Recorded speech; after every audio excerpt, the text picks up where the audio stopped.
ചില ഫ്രണ്ട്സ് ഒരു ഫാമിലി പോലെയാണ്. നമുക്ക് നമ്മളായിരിക്കാനും യാതൊരു എഫേർട്ടും ഇല്ലാണ്ട് മുന്നോട്ട് പോകുന്ന ഒരു റിലേഷൻഷിപ്പ്. ഇത് നന്ദു. ഇവളിവിടുന്ന് ദുബായിലേക്ക് പോയിട്ട് 6 മാസമായിട്ടുള്ളെങ്കിലും ഇവളെ കുറേ കാലം കഴിഞ്ഞ് കാണുന്ന പോലെയായിരുന്നു എനിക്ക്. കാരണം ഞാൻ അത്രയും ഇവളെ മിസ് ചെയ്തിട്ടുണ്ടായിരുന്നു.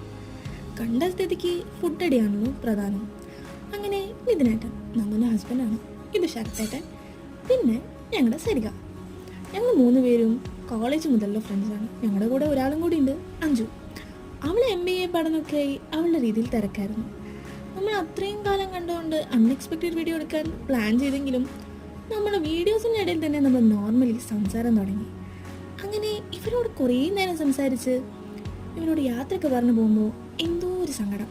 കാരണം ഇനി ഇവർ വരണമെങ്കിൽ അടുത്ത വിഷു ഓണോ എന്തെങ്കിലുമൊക്കെ ആവണം. അപ്പോൾ അത്രയും ദിവസത്തേക്കുള്ള കുറേ സ്നേഹം വാരിക്കോരി കൊടുത്ത് ബാക്കി ഇനി പിന്നെ കാണാമെന്ന് പറഞ്ഞ് ബൈ പറഞ്ഞ് ഞാൻ ഇറങ്ങി.